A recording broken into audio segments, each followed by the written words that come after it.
कभी कभी जिंदगी में कुछ ऐसे रातें आती हैं जिन्हें भूलना चाहो तब भी नहीं भूल पाते। ये कहानी है साल 2022 की यूरोप के एक छोटे से शहर की। मैं शहर का नाम और अपनी पहचान रिवील नहीं करूंगा क्योंकि आज भी उस जगह का नाम सुनते ही मेरी रातों की नींद उड़ जाती है। मैं अपने मम्मी पापा और छोटे भाई के साथ वहां नया शिफ्ट हुआ था। नया शहर था इसलिए सब कुछ नया था। कुछ दिनों बाद मुझे एक वेयरहाउस में जॉब मिल गई। घर से वेयरहाउस ज्यादा दूर नहीं था इसलिए मैं रोज पैदल ही आता जाता था। मेरे घर और वेयरहाउस के बीच एक पुराना ब्रिज पड़ता था। ब्रिज के एक कोने पर एक पुरानी लकड़ी की बेंच लगी हुई थी और अजीब बात यह थी कि जब भी बारिश होती उस बेंच पर एक पीला रेनकोट पहने हुआ आदमी बैठा मिलता। उसने कभी किसी से बात नहीं की, कभी सिर भी ऊपर नहीं उठाया, बस सर झुकाए चुपचाप बैठा रहता। पहले मुझे लगा शायद कोई बेघर आदमी होगा, इसलिए मैंने कभी ज्यादा ध्यान नहीं दिया।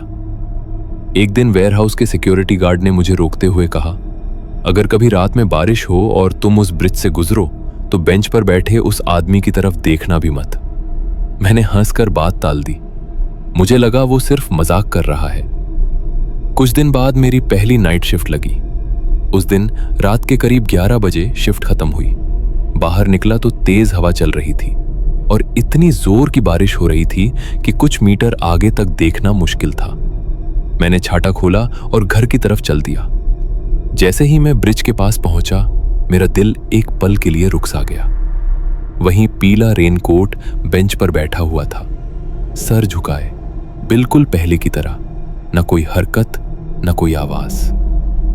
मैं धीरे धीरे उसके पास से गुजरा और बिना उसकी तरफ देखे आगे बढ़ता रहा। लेकिन कुछ ही कदम चलने के बाद मुझे लगा जैसे मेरे पीछे कोई चल रहा हो। गीली सड़क पर किसी के कदमों की आवाज साफ सुनाई दे रही थी। मैं रुक गया और आवाज भी रुक गई। मैं चलने लगा और आवाज फिर से आने लगी। मैंने हिम्मत करके पीछे देखा, लेकिन वहां कोई नहीं था, सिर्फ तेज बारिश और खाली ब्रिज। मैंने खुद को समझाया कि शायद डर की वजह से मुझे ऐसा लग रहा है। मैं आगे चलने लगा, लेकिन सिर्फ 2 कदम बाद मेरी नजर ब्रिज के दूसरे किनारे पर पड़ी। वही पीला रेनकोट। इस बार वो बेंच पर नहीं था, वो सीधा मेरी तरफ मुंह करके खड़ा था। मेरा गला सूख गया। मैंने आंखें मली, लेकिन जब दोबारा देखा वो पहले से भी ज्यादा करीब था। अजीब बात यह थी कि मैंने उसे चलते हुए कभी नहीं देखा, लेकिन हर बार देखने पर वो और पास आ जाता। तभी आसमान में जोर से बिजली चमकी। सिर्फ एक पल के लिए पूरा ब्रिज रोशनी से भर गया और उस एक पल में मैंने उससे देखा। उसका कोई चेहरा था ही नहीं, ना आंखें, ना नाक, ना मुंह। बिजली गई और ब्रिज फिर अंधेरे में डूब गया। इस बार वो गायब था।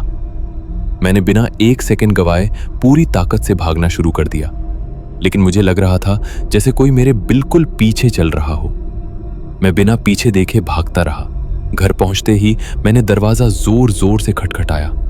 पापा ने दरवाजा खोला, लेकिन मैं कुछ बोल ही नहीं पाया। बस मैंने एक बार घर के बाहर देखा।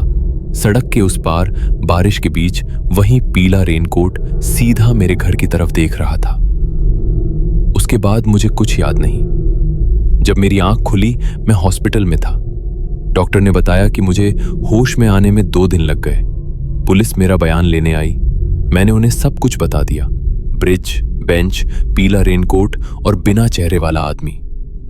पुलिस ऑफिसर कुछ देर चुप रहा, फिर उसने अपने बैग से एक पुरानी फाइल निकाली और धीरे से बोला, तुम पहले इंसान नहीं हो जिसने उसे देखा है।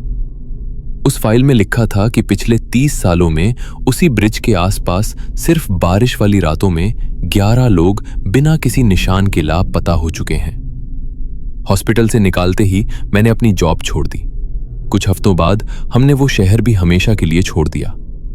लेकिन इतने साल बाद भी जब तेज बारिश होती है, मुझे उस रात के नाइटमेयर्स आते हैं। और कभी कभी मुझे आज भी ऐसा लगता है जैसे कोई गीली सड़क पर मेरे पीछे चल रहा हो। मिलते हैं अगली कहानी में।